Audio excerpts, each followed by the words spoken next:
Gang. Blouses. Hey, yo, what's going on, everybody? Sorry about the absence. It's been a little bit busy around here, and I've been having trouble talking and not hurting my voice. So we're back. We're ready to go. No, I did not take the last 3 weeks off because I'm on a 3-game skid, but it may seem like that to you. I can assure you that's not what it is. I'm not being a sore loser. It's just the timing is impeccable with that. I'm on the worst fantasy basketball skid of my life right now, thanks to a couple injuries and some unexpected great performances from some people who I thought I could beat. It turns out that's not the case. So we're going to dive right into it. We're going to look at the standings right now. We got a lot to talk about there. A lot of things have changed in the regular season standings, the ones that count, not the power rankings that are dumb. But the regular season standings have changed quite a bit since we have last spoke. So I'm going to put that up here in a second, and we're going to dive into it. But just so you know, we're going to go over the power rankings as it stands for this week 12 right now. We're going to briefly go over the previous week. I'm not going to run through week 8, 9, and 10, just week 11, or excuse me, not 9 and 10, just week 11. And then we're going to talk about some injuries, some player news, some trade news. We had that happen since the last time we've been on, and maybe another trade coming down the pike, and a few teams to look out for. My new favorite to win it, just based on everything that's going on, and a couple other free agent guys that are streamers, I guess that you could call them, that are getting a lot of minutes thanks to injury and just general dysfunction in the franchise. So we're going to get into all of that and more. Hang tight. Welcome back. Here are the standings. All right. Here are the standings. Sorry, I had to get some buttons ready because we're looking a lot different than we were a few weeks ago. I'll tell you that. Don't Go Jason Waterfalls has said a big fat Excuse me. to just about everybody in this league. He's sitting at first place right now at 8-2-1. On a 6-game heater right now. So this guy is cashing it in. Fleeced and Feathered and myself, both who were previously 1 and 2, have been surpassed by Long Neck Lifters and Dunko Jason Waterfalls. 2 stellar teams right now. 2 healthy teams, 2 scary teams, and 2 teams that just are loaded at the top half of their roster. So I'm not looking forward to slipping any further down. I'm hoping that the end of that has already come, but unfortunately, I don't think that's the case. I think that this is going to be a lot of. I think I'm definitely trending in the negative direction, based on not only the 3-game losing streak, but the injuries on top of all of that. So, just something to take into consideration at this point in the season. You know, a lot of the teams, the playoff hopes and aspirations have not been decided yet. No one's been eliminated. No one is clinched anything. So a lot can still happen from now. And in March, when we start to look at the last week before the playoffs, that's really the only time that things are ever set. It's very rare, especially with a competitive group like this one here, that you can kind of just sell it and start tanking, because as you can see, not only is the top half within a game of each other, but the bottom half is right there as well. So just to give you an idea, from first to sixth place, there's only a 2.5 game differential. That's where it kind of drops off a little bit from 6 to 7. Then you have the bottom 4 teams all within a game of each other. 2 are tied, and then 3 are within a half game of each other. So those spots are still up for grabs. It's going to come down to who's setting their lineups, who stays healthy, which is all luck at this point in the season. Everybody's dealing with it, so it just happens. And the third thing really that it comes down to is schedule, and that's random. It's all over the place. These power rankings are to kind of give you an idea of who would have beat who when, and it's actually kind of interesting. The last 3 weeks, there's been some teams trending in the right direction in the bottom half of this. Tingus Pingus and Randy Bo Banners for 2 of those 4. So not only are they trending in the right direction, they are also, they are potential playoff teams. Both of those guys have a very, very good and balanced, and in a categories league, they have a very good lineup. Randy Bobanders with Giannis, with AD, with Zion, Tingus Pingus. I mean, absolutely loaded.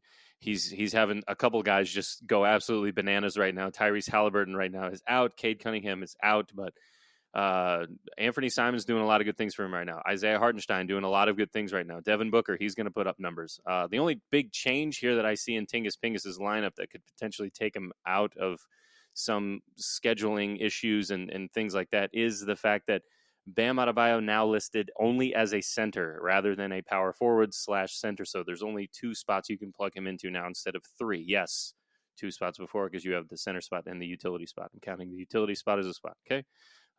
Just so no one is on my ass about that. But yeah, the bottom 4 teams, nothing is decided. Everything is wide open. Tyrese's piece is 3-7-1. Everyone for sale at the bottom at 2-8-1. And I would say that all 4 of these teams still have a chance to, climb out of this. All 4 of these guys have a chance to get a 6th seed. It's not decided yet. Do I think it's likely for more than one of these guys to jump into the 6th seed? Probably not. I would say if there's anybody that would potentially make the jump, I personally, for me, I would say Randy, just because of the team that he's got right now. Colby, I would say yes, but Cade Cunningham, obviously, just, he went down. He's going to get reevaluated soon. You don't like to see that after, having to take off his entire sophomore season. Not a good thing for fantasy managers, not a good thing for the Detroit Pistons fans, which they don't really have a lot to look forward to begin with. So that's just another blow that they just really are hoping that is not going to make this season any worse than it is. I don't know how it could possibly get worse, but it might. And then,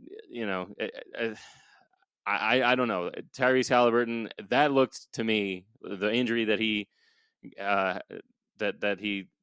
that had happened last night looked way worse than what they're saying. And I don't know if they're downplaying this. I don't know if they're just kind of keeping everybody at bay and not freaking everybody out. But I swear you could hear a snap when he went down on the floor last night. Maybe it was him hitting the ground himself, but it sounds like when you go back and listen to it, it really truly sounds like something snapped, and I thought it was a hamstring. Good news is it's not a groin, because groins take a lot longer to heal. So I've heard, and so I've read from some of the guys that reported on it around the league, but only diagnosed with a hamstring strain, which is great if you don't play for the Orlando Magic. Those guys with the hamstring issues on our team might not see the floor until post Valentine's Day. So who knows? But all in all, Tyrese Halliburton's an absolute killer. He's going to get reevaluated in a couple weeks to see if he can come back. That's a huge blow for Indiana, and it's really unfortunate what happened. So just on the basis of those 2 guys being injured, I would say that Randy probably has a better chance to go. Tyrese's pieces are really banged up, and everyone for sale just had another huge hit, as we'll touch on, I'm sure, later on in the episode. But he lost Chris Paul for a couple of weeks. I'm not sure of the extent of the injury. I would imagine that the Warriors aren't in a rush to bring him back. You have Draymond coming back now after the suspension, thanks to Adam Silver talking him out of retirement, which, whatever, don't be dramatic. You punched a guy in the face and then you want to rage quit? Okay. John Moran is out for the season, also on Tyrese's pieces. That's the point I was trying to get at. He's having season-ending shoulder surgery for a torn labrum, and it's unfortunate because, you see how amazing he is when he's playing at full speed and just really making some of the greatest plays around the league night in and night out anytime he's on the floor. So you never want to see that go down. You never want to see that happen. As a fan of the game, I don't want to see anybody hurt, but it's just a part of the game. I mean, injuries are a common trope in sports. It's always, what if this guy didn't get hurt? What if this happened instead of that? It's all luck, man. And you go out there and you play your heart out. You're gonna get injured. Things like that happen. And this is just kind of an unfortunate blow for Memphis. Now they have 3 guys out for the season: Xavier Tillman, Brandon Clark, I believe, Steven Adams, and now John Morant. So it's not looking great. The Grizz were on the top of my list. I thought John Morant was going to come back and essentially be able to propel them into maybe at least a knocking on the door of a play-in spot. But I had higher hopes for them this year. I thought that Jaren Jackson Jr. and Desmond Bane were going to be enough for them, and Marcus Smart coming in there being able to hold down the fort for a little bit. But fortunately, that's not the case. So everyone for sale. Another hit on top of the LaMelo Ball injury, which he hasn't played since November 26th. He should be back. They said he's in the last phase of his rehabilitation, which means he's probably getting some full 5-on-5 runs, a lot of on-the-court activities, things like that. I don't know if Charlotte's in a rush to bring this guy back. I would imagine so. I don't have their schedule in front of me, but I would say the next big homestand that they have, they'll probably bring him back for that. But Terry Rozier still going to get up big minutes with him being out. A lot of the things that are happening in this fantasy league, and a lot of guys that are finding free agent gold are because of these injuries with teams that have solid reserve units. Kobe White still performing. I mean, he had 27, 6 and 5, I believe, last night. Still putting up great numbers. Zach LaVine's still not back, which is whatever. I'm sure he's on his way out soon. Terry Rozier is still doing the same thing. I mean, for backing up for LaMelo, he's averaging some pretty big numbers, and a guy that was on no one's radar. I think he was picked up, a couple times throughout in the beginning of the year, but not really doing much until LaMelo went down, and now we see a whole new side of this guy getting time, getting minutes, and it's fun to see. It reminds me of the old Boston Celtic Terry Rozier days. So a lot of things have changed in these last few weeks. The standings are going to change a lot over the next few weeks, obviously, just because we have so many people very, very close to each other. We have a tie. We have two ties right now. We have the ties that have happened in previous matchups that are kind of skewing certain people's positions right now. I know everyone for sale wants that tie back real bad, so we could essentially have a three-way tie for last. I think that a lot of what's going to happen down the stretch is going to be really interesting. And remember, the bottom of our league is it is the paintball punishment that is confirmed. That is legit. We are going to do it. I have to find out logistics, so I will make sure that happens. But if you don't want to get shot by paintballs in your undie pants, that's Imran, Colby, Tyrese's Pieces, Tingus Pingus, Randy Bobanders, and everyone for sale. Those four guys, you're in the most danger right now. The closest to you guys is 2.5 games up.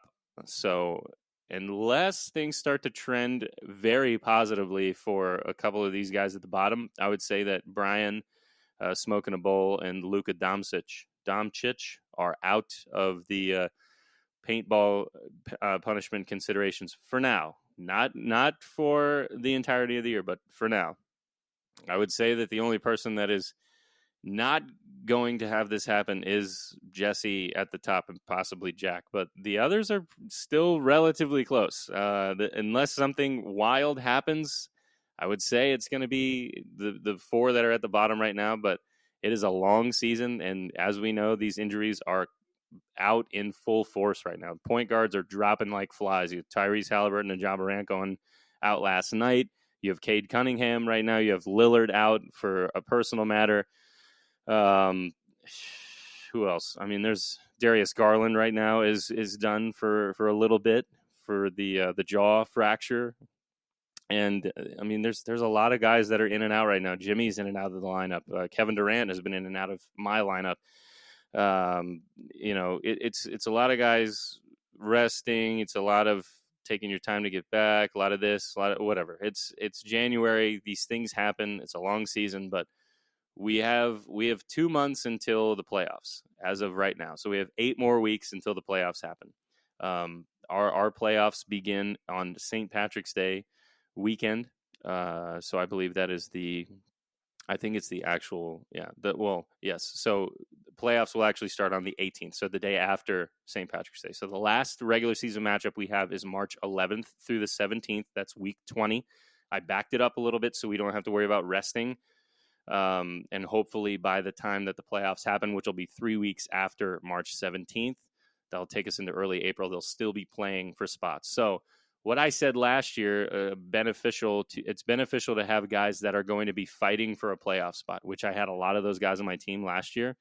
And you want to kind of take a look and see who's doing what, how we're looking in the standings, and kind of taking advantage of how many games are being played that week. So something to kind of check out, read up on, and make sure that you're in there. A lot of the guys that are at the top, the Denvers, the Minnesotas, the Oklahoma Cities, Boston, Milwaukee, Philly, those guys at the top, they might start resting guys a little bit early, kind of playing, being cautious as long as they're not on national TV, because you can't do that. But any of those midweek games, those NBA TV weird Thursday night games, you might see some sitting towards the end of that end of the season. So just something to take into consideration when you're picking up free agents. But I'm getting ahead of myself for talking about playoffs when we're only in week 11. Let's take a look and talk about our most recent week's matchup. So that would be week 11. Dixie's making an appearance. She's back. And we'll talk about our movers and shakers and our ride or die guys, and also our week 12 matchups and how they're looking right now. So we'll be back in just a second. Okie dokie, here we go. We are looking at matchup number 1. That is myself against long neck lifters. Jack is a motherfucker. He took this one from me, and it's basically as close as you can get, especially with a team like mine right now that is really struggling. I was within, less than 2% away in free throw percentage. I was down 1-3, down 2 steals. This one hurts because I made a couple coaching errors. I made a couple free agent mistakes that were definitely bit me in the ass after on Sunday. So I used 7 of my 7 acquisitions, so I was moving and shaking all over the place. Jack used 6 out of 7, I believe, and it was just one of those weeks, man, where I knew the odds were stacked against me. I was just trying to keep it respectable and competitive, and I think I did that, but Jack has a very, very good team. It's dangerous. It's not a team you want to see fully healthy. I will tell you that right now. The only thing that I had a considerable lead in, everything else was relatively close, was rebounds. The rest is within striking distance. I mean, I'm up 9 blocks, 13 turnover differential, but he killed me in points, was killing me in assists, and he just edged me out in steals, and it was a nail biter all the way up till Sunday night. It's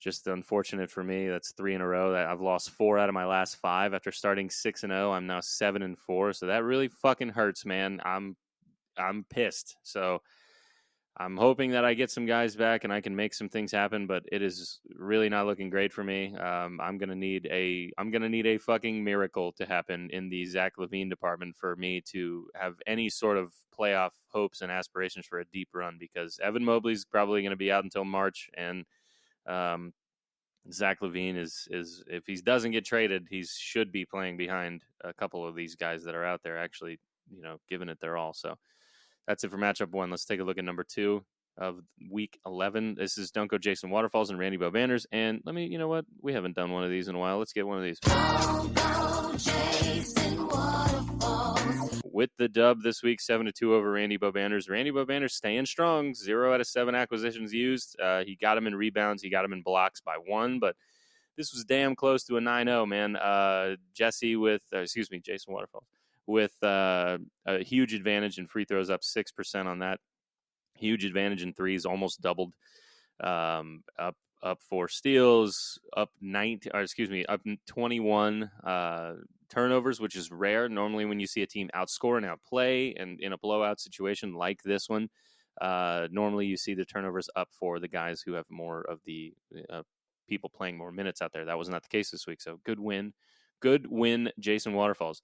And if you haven't heard, which I'm sure you have because he's texted everybody about it, Tingus Pingus had a good week this week. He had a great week this week, perhaps one of the best weeks we've ever seen in the assist department. It's unfucking believable what this guy did. 240 assists against Fleeced and Feathered. So this was a big win for him. Tingus, I believe, in our week by week rundown, I believe he would have beat a hell of a lot of teams this week.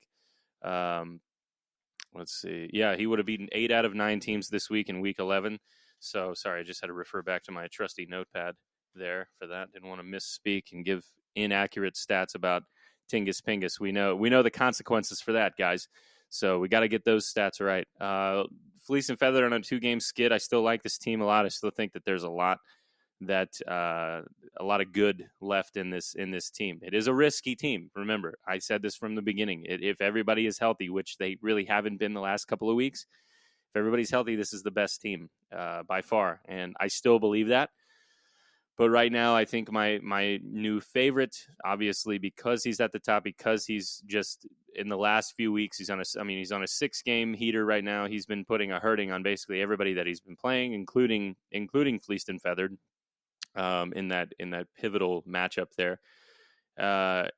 Don't go Jason Waterfall. So that's my new fave. Obviously, I'm going to pick the top seed, but this is more about the top seed and more so about the trajectory. Really? Okay, trajectory of this team as it stands right now. So it's a good team. Back to this matchup. Sorry about that. Yeah, Colby had, Tingus had 765 points. This was a shootout in points for sure, but 232 rebounds, 240 assists. Anytime you get over 2 on both of those, I mean, it's hard. It's going to be hard to lose. 46 steals, 30 blocks, shooting 50% too. 50% shooting with all those guys that he has on his squad. I think it's great. I think that's one of the most impressive weeks we've seen, definitely in the assist department and all around. Was not expecting him to beat Fleeced and Feathered in free throw percentage and 3-pointers made. Fleece has been at the top of that since day one. I don't think he's dropped below 85%. I have to take a look and see about free throw numbers, but he's got a lot of guys that just are, lights out at the free throw line. So not a category you're going to get an edge on in that, but still came out with the win 6-3, very convincing win. And he's climbing up, but dealing with injuries this week. So we'll see what happens. He wouldn't be my pick this week for a matchup. It's going to be close based on the fact that 2 out of his top 3 performers are on the sideline right now for a little bit at least. I'm voting against him this week just because of that, but I still think this is a team that I don't really want to see. It's a manager that I don't want to see, and now that football's done, the lineups will be set. You bet your ass. So congrats on Tingus Pingus. That's a good win. All right, and we have a dub in this matchup from our boys. Sneaky Boo. This was a big one. This was position-wise, this was probably our matchup of the week. These last 2 actually were matchups of the week. My God, see what happens when you take a little time off. I don't know how to talk. Smoking Bull put up 824 points this week. Very impressive. Over 200 in assists. Again, very difficult to lose when you're over 200 in both of these. Just so happens that Dom slightly edged him out in rebounds with 6 more. But both teams shot over 50%. I believe that was the only matchup that was the case. Yes, that is correct. And Brian just had a great Smoking a Bowl just had a great week in blocks and steals, 44 in steals, 46 in blocks. Normally Domcic is a little higher in steals. I don't know what happened there. A little drop off this week. That's okay. He's still sitting at 5th place. They're a half a game apart from each other. I know Luka Domcic is very, very displeased about that tie right about now. That would have changed some things. Having that 7-4 rather than 6-4-1. So he's still sitting in 5th place. Brian's just below him at 6th. Smoking a Bowl. I'm sorry, Brian. I'll give away your social security number next. Smoking a Bowl he's within striking distance with a lot of these guys. Only 1 game apart from myself and Fleeced, and only a half a game separation between he and the next guy above him. So depending on what happens this week, could be another shakeup in the standings. So I like this matchup. This was a very close one. This was a good one. But it's a close second to this next matchup for my matchup of the week. This was a big one, and it's because this could tell the story at the end. Everyone for Sale versus Tyrese's Pieces. Everyone for Sale got a dub. And look out, guys. This is this could be special. This could be a matchup we're talking about in terms of the paintball punishment, because this one was separated by 2 rebounds, folks. 2 of them. Both of these guys were a little bit on the lower end of basically everything in this week's matchup, but that's just how it is. That's how the schedule goes. Both under 50 in threes made, both under 25 in steals, both under 20 and under in blocks. So just a lot of things to look at here, and understand that sometimes it's just about who you're playing, and that it really is that's all that it is. It's not anything flashy, not anything special. No, Jake probably wouldn't have, everyone for sale probably wouldn't have beat 90% of the teams this week, but he got the win in the matchup that he was playing, and that's all that matters. So he is now sitting at 2-8-1. Tyrese's piece is sitting at 3-7-1 in 7th. These guys are only 1 game apart from each other, and it's going to be tight coming down the line. So I'm very much looking forward to what's happening here. But it really, this one was a close one. I was up watching this one for sure. So something to definitely keep an eye on down the stretch here. These bottom 4 teams is going to be very, very interesting in how they manage to avoid getting shot in the ass, face, and really everywhere with paintball. So I gotta do some research on this. I'm way behind, but yeah, we're going old school today because I wanted to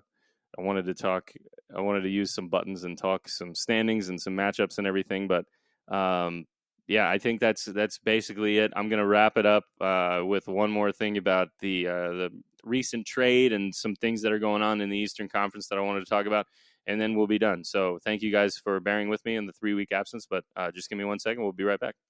Okay, so since the last time we talked, the Knicks made a big move. OG Anunoby, Malachi Flynn, and Precious Achiuwa heading to New York. All of those guys, I think, fit great right now. As of now, since the trade has happened, New York has the number 2 defense in the NBA right now. I believe that's still as of Monday, January 8th. And that's a big... OG Anunoby is a guy who doesn't need the ball to succeed in offenses, and RJ Barrett was. And having 3 guys that need to be ball dominant in an offense is not necessarily beneficial to your overall strength as a team. I think that OG is perfect. You can run nothing for him, but he's ready in catch and shoot situations always. He can guard 4 positions on the floor. He's physical. He's a big body that's out there. He's reliable. He's a champion. It's tried and true. I mean, he's been there before. He's used to the lights, and this guy can just flat out play. I love OG Anunoby. I'm not a fan of him maybe in a fantasy aspect and putting up, numbers that are going to really take you over the top as a 4th or 5th option, but he is one of those guys that I want on my team no matter what. OG Anunoby is one of those guys. Sabonis is one of those guys.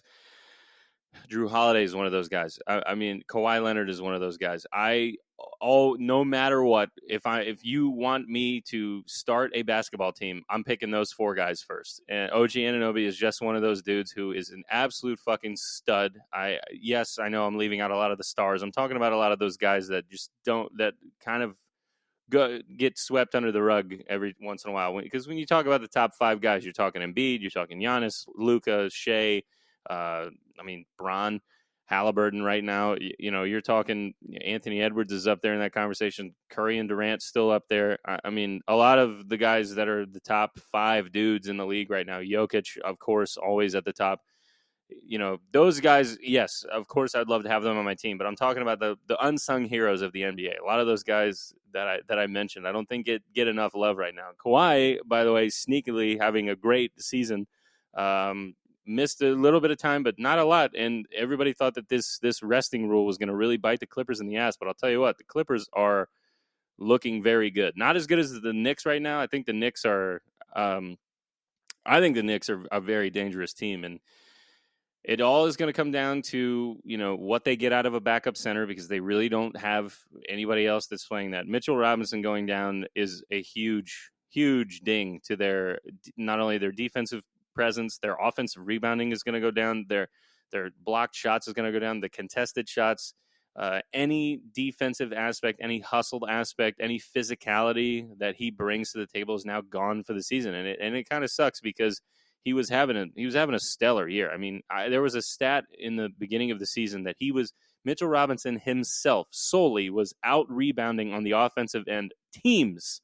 So teams' total offensive rebounds in the first 6 or 7 weeks of the season, he was out rebounding entire teams on the offensive end, which is, I mean, it's a stat that not a lot of people think about ever. Offensive rebounds are some of the most important moments in the game because not only are you looking at, potentially an easy putback with an offensive rebound, but as a basketball head myself and a former high school player, not a very good one, but what they always used to tell us is the best time to get a three is right after an offensive rebound because there's people streaking back, there's people disorganized, nobody has their man, some are watching the ball. So offensive rebounds are going to create a lot of things for your team, and that's why the Knicks are going to miss this guy so much. However, I have to say, Isaiah Hartenstein doing a very, very good job holding down the fort in the center position. I think he's one of those guys that's going to, he's ready when he needs to be and stepping up. And Taj Gibson, welcome back. A fun guy to see out there.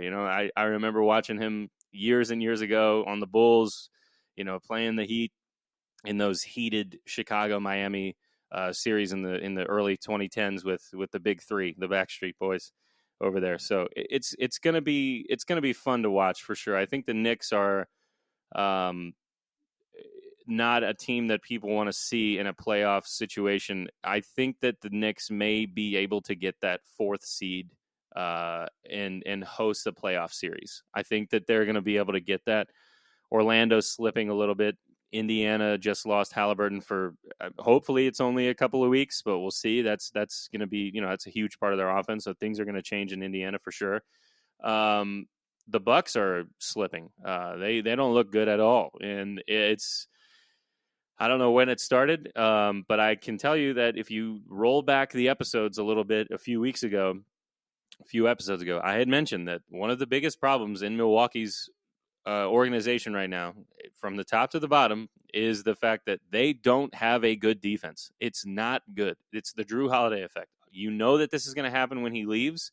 So when he does, you're leaving a very big void in the defensive end of things and bringing in a guy who famously doesn't really play a lot of defense. So you have a struggling Chris Middleton at the beginning of the season. You have, a limited bench.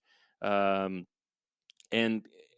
I just don't understand why they're trending so poor. I mean, they just lost to the fucking Jazz last night. That's not the Jazz. All due respect to the Jazz, Lauri Markkanen, Colin Sexton, Walker Kessler, big fans of those guys. Jordan Clarkson, the Filipino legend, Keontae George, a lot of those guys I like. Don't like Kelly Olynyk that much, but I like a lot of the guys in the Jazz.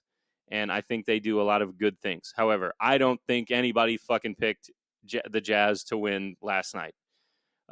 Milwaukee even was at home, I believe. So something just very confusing to me. I don't understand what's going on with them, but they are going to figure it out. But a lot of those guys, other than the Knicks right now, the Knicks are one of the few teams that are trending upwards in the middle of the East.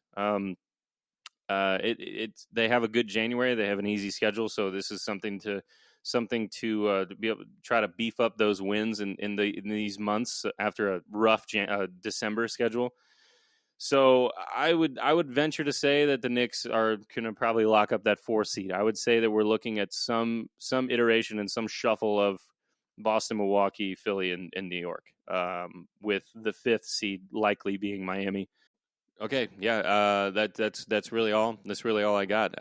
Just some exciting stuff that is happening. I think we are going to be looking at another trade in Toronto. I think Pascal Siakam's on the move, and I think especially now with this loss to Tyrese Halliburton, I think that the Pacers have emerged as a favorite. I'd like to see him there. I think it's going to be interesting to see. The Pacers are still going to be fine. They still got Miles. They still have Obi. They still have Bruce Brown, and they still have Buddy Hield, who essentially are I guess might be the biggest piece of trade bait that they have right now. I think he might move to a team that desperately needs a shooter. So that'd be cool. But if things stay the same, I think Pascal could fit really well in that lineup. That'd be an interesting thing to see. I think it's kind of what I'm reading, kind of what I'm hearing, feeling. I don't know. It's normally I'm off, but with the OG trade, I knew it was coming. I didn't think New York was going to be a top team for that. I was expecting him to go out west, but that is not the case. He is in New York, and they're loving him. Man, this is going to be a different New York team with Jalen Brunson and Julius Randle really just doing their thing right now. And with on the other side of that too, I think that not Isaiah Hartenstein, Emmanuel Quickly and RJ Barrett are going to do good things in Toronto. I think their numbers are going to go up. I think they're going to be having fun. They're going to be playing a little bit more loose. Emmanuel Quickly doesn't have to worry about the short leash that Tom Thibodeau likely, a lot of the times keeps on those guys on the bench. And I think that RJ playing at home and playing relaxed and free and fun is going to be a big benefit to his game. So that's just something to see there. Very exciting. And Toronto is never a team that's out of games. They hustle a lot. They got a lot of guys on their team that are fun to watch, very interesting players.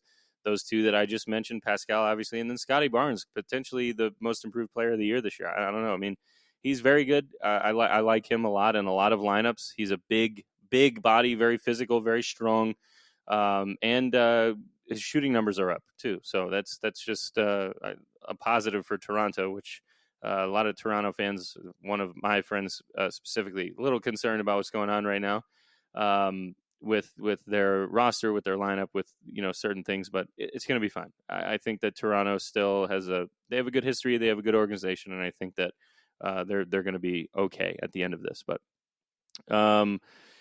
couple other things, and then we'll go. I didn't really talk a lot about the power rankings just because there's not really a lot to talk about. I'll post it to the group chat, but the only shakeup that we have in the power rankings in week 12, power rankings for week 12, are the 8 and 9. Randy and Imran switched places, and that was it. Everything else stayed the same. 1 through 7 and number 10 stayed the same. So no one really did anything. No one jumped. No one. I mean, there are guys that definitely leapt up there a little bit in terms of the numbers, but they didn't surpass the next person above them. So I dropped a little bit. Fleece still at the top, Jack, and then me, Dom, at the top 4. But those other guys that are still there are they're teams that are definitely not. They're not teams that I want to see. So. Just to reiterate, the season is not over, so there's a lot of time left for you guys to do some really good things with this team, and this is going to be a very competitive season, and it's getting into the thick of it. I'm very excited about what this is going to bring, and I hope you guys are as excited as I am. So thank you for listening, thank you for being here, thank you for tuning into the podcast that one future single dad called the most boring thing I've ever heard in my life. And you may be right in the view numbers, but you know what? I'm having fun. I hope you guys are having fun too. And have a good week. Happy New Year, everybody. I hope those resolutions are still sticking strong. And we will see you to talk about week 12 and what's ahead in week 13, my favorite week. Good luck. Set those lineups, use those acquisitions, and we will see you next time. Goodbye. Gang. Blouses.